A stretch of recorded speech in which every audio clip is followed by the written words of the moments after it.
At his news conference, the president ruled out U.S. military action in Ukraine, saying it will not solve the crisis. NATO says there are now at least 1,000 Russian troops in eastern Ukraine. This morning, the Russians and Russian-backed rebels control several important cities.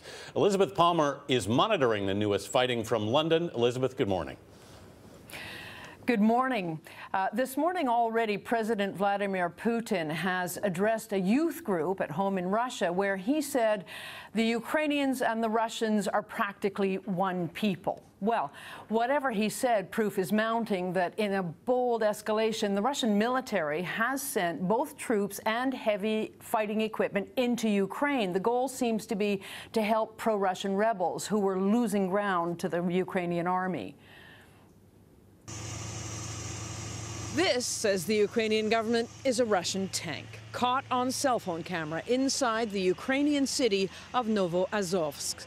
And from the air, NATO satellites have been capturing even more evidence of Russian military presence, including field artillery, trucks, and troop carriers. Earlier this week, the Ukrainians actually captured 10 Russian paratroopers and paraded them for the cameras. But even that wasn't enough to force the Russians to come clean about their operation. This morning, Foreign Minister Sergei Lavrov called the evidence conjecture. Not once, he said, have any facts been presented to us. Ukrainians who want the Russians to get out of their country don't believe him.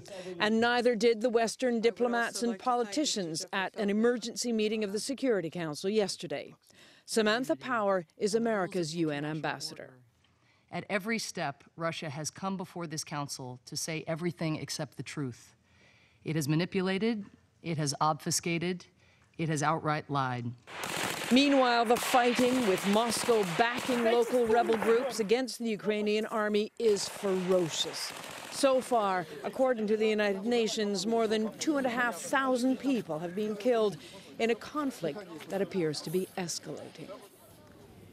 Western military analysts think that the end game here may be for Russia to actually take a narrow strip of Ukraine to join up Russia with Crimea, which it seized earlier this spring. Gail?